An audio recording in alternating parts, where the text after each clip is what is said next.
Supergirl. For some reason, this movie has become the target of a hate campaign online. People are criticizing it before they've even seen the film. Others are attacking Millie Alcock for absolutely no reason. Look, if the movie comes out and it's bad, criticize it. That's fair, but some of these complaints are ridiculous. Millie Alcock is a talented actress. And honestly, some of the criticism being thrown at her says more about the people making those comments than it does about the movie. My actual concern isn't the casting. My concern is the visual direction. The Supergirl, Woman of Tomorrow comic is one of the most visually stunning books DC has published in years. It's beautiful, it's cosmic, it's colorful, every page feels like a painting. That's part of what made the comic so special. So when I look at some of the visuals we've seen from the movie, I can't help but wonder why it feels like it's moving away from that aesthetic. At times it feels closer to Guardians of the Galaxy than Supergirl, Woman of Tomorrow. And that's confusing because James Gunn has repeatedly talked about respecting source material. For the most part, I think he's done a good job with that. Which is why it's surprising to see such a dramatic visual departure from one of DC's most visually unique comics. Project Hail Mary somehow looks closer to what I imagined this movie looking like than some of the footage and images we've seen from Supergirl. Now maybe the final movie proves me wrong. I genuinely hope it does.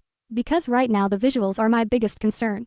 And honestly, that concern extends to lanterns. Which brings me to Tom King. Now before anybody starts sharpening their pitchforks, I'm not saying Tom King is a bad writer. What I am saying is that I think DC may have given him a little too much influence over certain corners of the DCU. You can absolutely take inspiration from his stories. That's fine, but adaptation and translation are two different things. When I look at Supergirl and Lanterns, I see projects that seem to be making major visual departures from the source material. And with Lanterns, I'm basing that on the footage and trailers we've seen so far, along with the official descriptions that have been released. Green Lantern is one of the most colorful franchises in comics. Color literally defines the mythology, the emotional spectrum, the different Lantern Corps, the constructs, the worlds they visit. The source material is packed with color and imagination.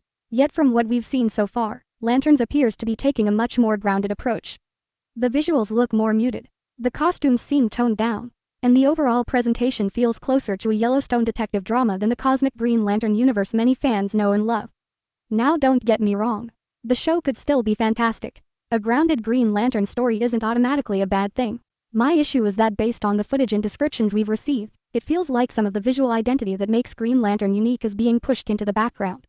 Meanwhile, Superman fully embraces the colorful comic book aesthetic, so it's hard not to wonder why one project is leaning into those elements while another appears to be pulling away from them. Maybe the finished show proves me wrong. I genuinely hope it does. Because Green Lantern deserves to feel like Green Lantern. At times it feels like Superman is being allowed to be Superman while everyone else is being told to calm down and turn down the saturation.